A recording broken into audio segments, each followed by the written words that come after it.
victims to death with an axe or a straight razor. And they were not motivated by any kind of robbery because there was never anything missing from the victims' homes. And they were almost always women.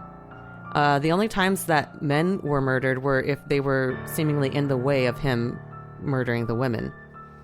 And there's been an interesting twist on this too as well, which I'm sure Russ has heard about, is that if you had jazz music playing in your home, he'd leave you alone. Yes. Weird. Yeah. Which, that kind of triggered a little bit of a memory in me, because I think this may have inspired a character in American Horror Story Coven in that season. Remember that, Rob? The Axeman was a recurring character. Yeah, yes. Now I know what you're talking about. Yeah. It took me a while to realize that, because he sent this letter to the police department. This is you guys tell me what you think about this. I'm gonna try to skip the parts that are it's a little bit lengthy, but he says it's addressed from hell. It starts off with hell, March 13th, 1919, to the esteemed mortal of New Orleans, the X-Men. They have never caught me, and they never will. They have never seen me, for I am invisible. Even as the ether that surrounds your earth, I am not a human being, but a spirit and a demon from the hottest hell. I am what you, Orleanians, and your foolish police call the Axeman. When I see fit, I shall come and claim other victims. I alone know whom they shall be. I shall leave no clue except my bloody axe, besmeared with blood and brains of he whom I have sent below to keep me company. He says, go ahead and tell the police to be careful, not to piss me off.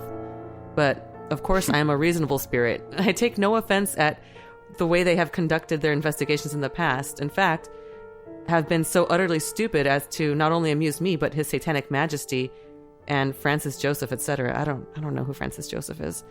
But yeah, so far to me, I mean, this sounds like he's not really... Very Jack the Ripper, but... Yeah, what do you guys think? Does he sound like an actual demon? Is this the way a demon would talk? I don't know. I don't know if demons... Do they know how to, write a letter? Is that a thing? Do demons know, how to do addresses and stuff? I don't think so. It almost reminds me of a Richard Ramirez Night Stalker. Just and it seems weird though to put the time, because when did this occur, Drea? This is the 1920s, early 30s, maybe. Yeah, 1918 to 1919. The span of crimes was from May 23rd, 1918, and ended on October 27th, 1919, just before Halloween. What is the zip code in hell? Probably, they don't have zip codes, man. They just use their demonic entities. I just like that. I just love that he said it was hell and then comma. And then March 13th. Yeah.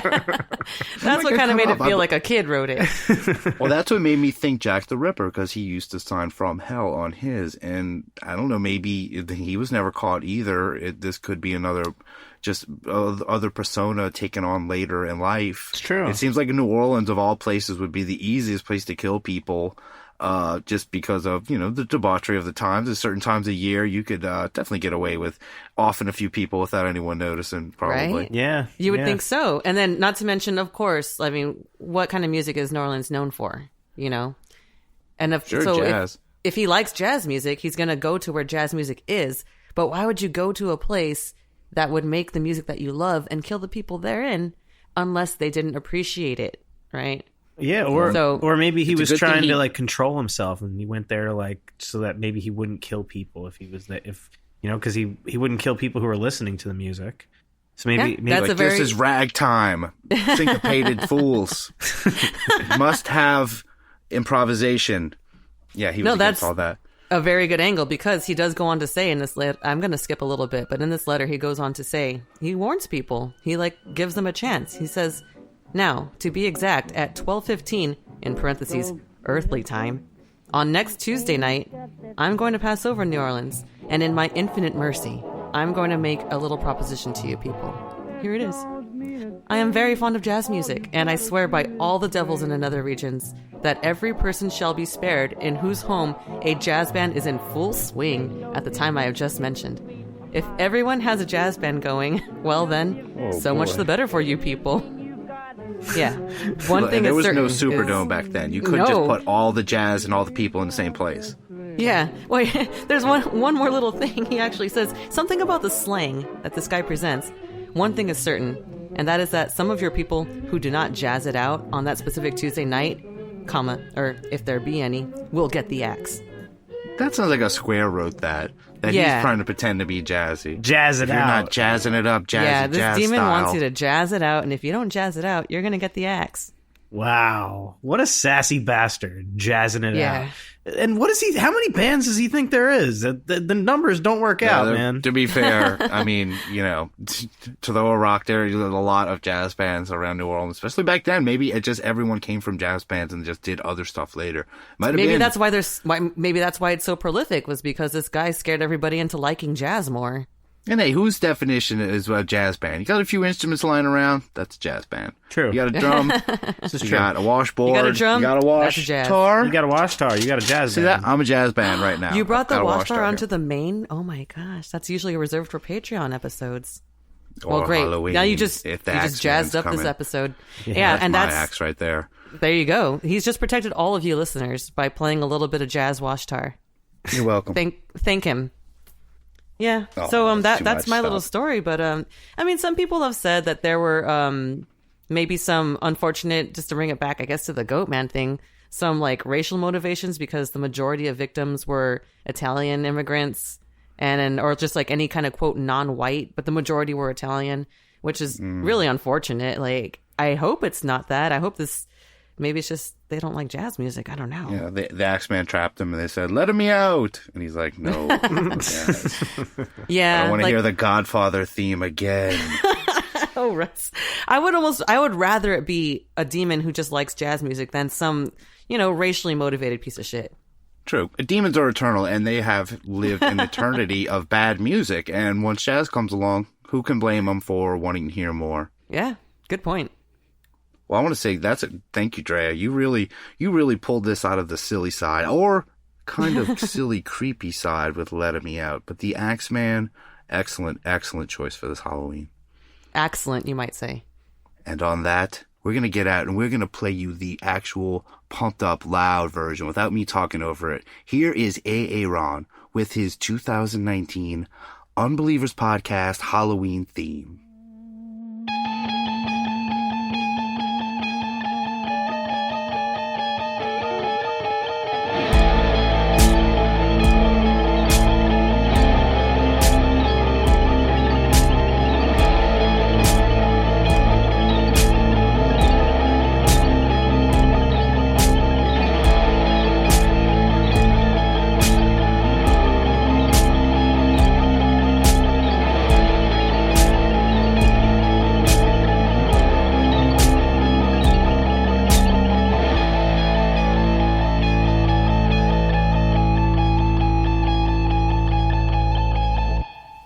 Wonderful, Aaron. Thank you. Amazing, Aaron. Thank you. So good, man. As always. Yeah, that was really good. And I want to say thank you guys for doing this. This was a fun Halloween episode. I hope everyone out there is having a great Halloween night.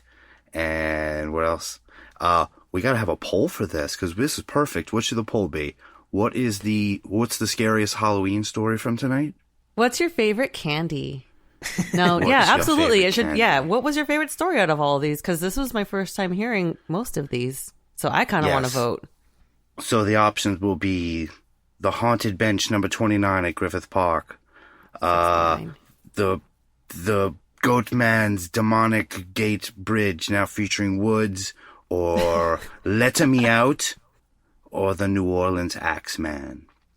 And you can go vote at UnbelieversPodcast.com. And speaking of polls, we got to finish up a poll from 2 weeks ago. It's time for poll results.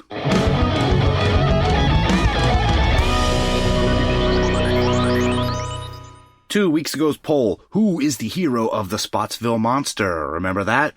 And the choices were The Man Called Roy, Red, Rosalie Jenkins, or Dixie the Dog. I will ask you, Slayagora, what do you think the unbelievers said? I want them to have said Rosalie Jenkins. She was my hero. And what about you, Blob? Roy is not this man's real name. Oh, Neither is Blob. I think they said Roy. All right. Well, congratulations and happy Halloween to both of you. Tied with 8.7% of the vote is The Man Called Roy and Rosalie Jenkins and Red. Oh, wow. That's the first. What, really? That's the first time that's ever happened. Yeah. I thought he was fucking with us again, being like, congratulations, tie. you both lose. Holy shit. Between The Man Called Red, Rand Called Roy, Rosalie Jenkins, and coming in second place is Dixie the dog. Oh, sorry, Rand Dixie. Called Roy? But of course, there are others. Who is the hero of the Spotsville Monster? The man's name may not be Roy, but perhaps he could explain why you would want to put it on your face. Signed, the Wombat Preservationist. Yes. And just to clarify, Dave, about why you'd want to put it on your face? It's a Halloween costume. Yes. And Roy is not this man's real name.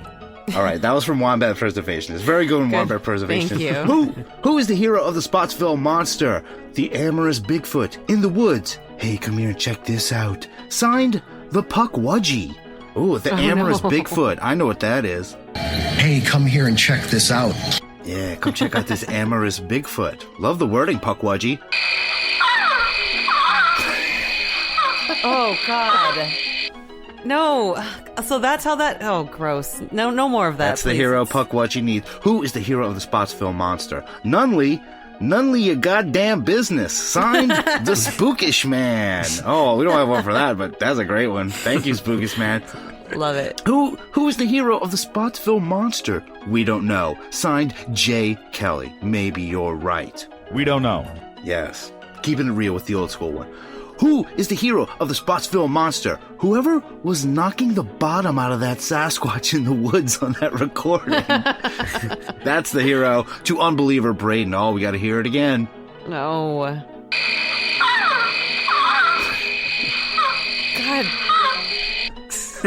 God damn it. I feel like those were both different ones, too. Who is the hero of the Spotsville Monster? Probably the monkeys. Signed, Harley Warren. Come on. For the last time. The idea that monkeys was the cause of this incident was totally ridiculous. No, thank you, Harley Warren. Yeah, we need to hear more about monkeys and less about things screwing in the woods. Yeah, Harley Warren, you start worrying about letting me out. We know what's going on over there now. Who is the hero of the Spotsville Monster? We're all heroes. All of us. Just kidding. Rob's Uranus is. Signed Unbeliever Carol. Great one, Carol. You can be destructively violent, but part of that's for effect, says Uranus. Yes. Yes. Yes. Thank you, Carol. Very fitting.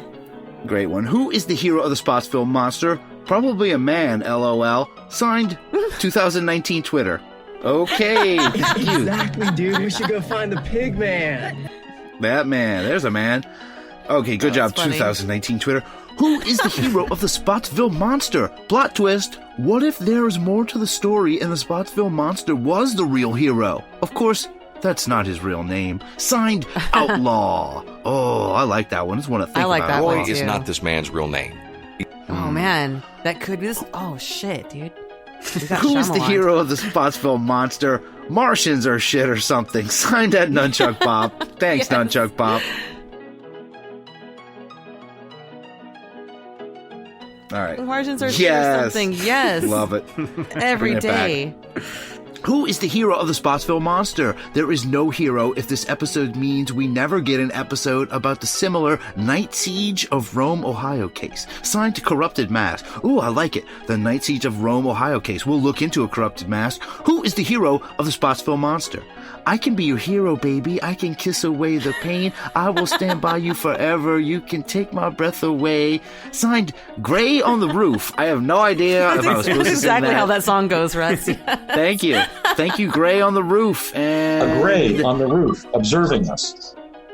who is the hero of the Spotsville Monster? The real hero is the state of Kentucky. Between this, Hopkinsville, and Hellier, all eyes are on the Bluegrass State. Signed, Blue Box UFO. Yeah, I guess so. There's a lot of He's got a stuff in point. Kentucky.